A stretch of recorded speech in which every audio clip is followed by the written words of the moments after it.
তোরে এই জন্মে না পাই যদি ওই জন্মে যাব, আমি স্বর্গ নরক খুঁজে খুঁজে পাবই তারে পাবো। আজকে কিন্তু পেয়ে গেছি সেই শ্রীমঙ্গল, ঘোরার মতো জায়গা পেয়ে গেছি।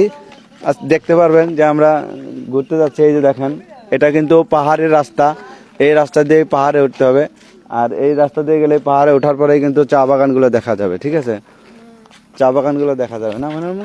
হ্যাঁ দেখো, এই জায়গা মাটি কেটে লাল। হ্যাঁ, লাল মাটি। আমার ওই জায়গা মানুষ যদি ধরে না বলবে কি বালু। জাফলং বেড়াতে এসে কিন্তু একটা ছোট একটা রুম নিয়ে নিলাম, কম দামের হোটেল। কারণ আমরা কম দামি মানুষ, কম দামের হোটেল। অনেকেই হয়তো কমেন্ট করবেন যে আপনারা এত কম দামের হোটেল নিয়েছেন কেন। ওই যে একটা কথাই বললাম, কম দামি মানুষ, কম দামি হোটেল। কি মানলাম?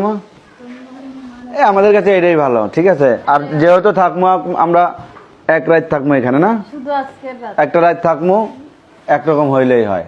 ঠিক আছে, তো অনেকে কিন্তু করছে, কমেন্ট করতেছে যে ভাইয়া কোথায় গেছেন, কোথায় গেছেন। আমরা আসছি সিলেটে, সিলেটে আসছি, এখানে ঘুরবো, চা বাগান দেখবো, হ্যাঁ সবকিছু দেখার জন্য আসছি। সিলেটে যে আমাদের এত ভক্ত, এত ফ্যান ফলোয়ার, ময়নার আব্বু আম্মুর ভিডিও এত লোকে দেখে, আসলে কি বলবো, তাদের ভালোবাসা পেয়ে কিন্তু আমরা আজকে এই পর্যন্ত এসেছি। কারণ তারা ভিডিও দেখে বলেই কিন্তু আমাদের ভিডিওতে মিলিয়ন মিলিয়ন ভিউ আসে। তো কালকে আসছে আমরা এখানে সিলেটে হোটেলে উঠেছিলাম। দরগা শরীফ যতবার আসলাম ততবারই, মানে কালকে থেকে যতবার আসলাম এতবারই কিন্তু দেখেছি যে আমাদেরকে অনেক মানুষ ভালোবাসে। এই কেউ ফটো উঠায়, কেউ একটা ভিডিও করে, তো ভালো লাগে, এইগুলো খুবই ভালো লাগে। তো আমাদের ভিডিও দেখেন যারা, তাদেরকে বলবো সবাই যেন ভালো থাকেন, আর আমাদের ভিডিও বেশি বেশি দেখবেন, ভিডিও বেশি বেশি একটু শেয়ার করবেন। আর এই দরগা শরীফটাই কিন্তু সবসময় এরকম লোক থাকে, সকাল বিকাল সন্ধ্যা রাত সব সময় এত লোক থাকে। কালকে আমরা সন্ধ্যার পরেও এসেছিলাম, তখনও দেখলাম যে হাজার হাজার লোক।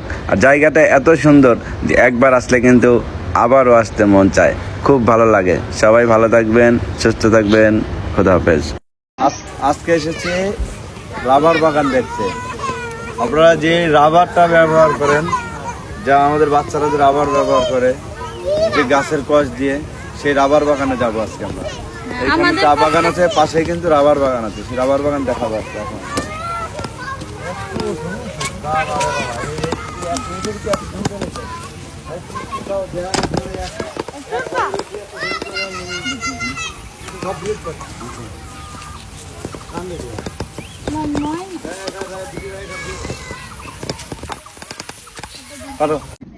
টাকা খরচ হলেও মনে আফসোস থাকবে না।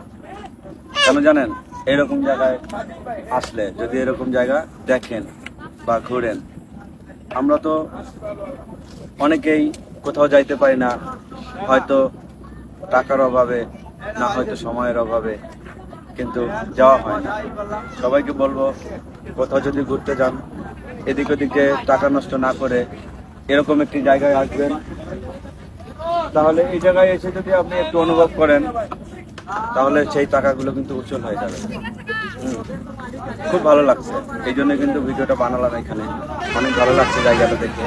পাহাড়গুলো যেমন একদম কাছে, আর এতটাই বড় পাহাড় যে ওই পাহাড় ঢেকে যাচ্ছে।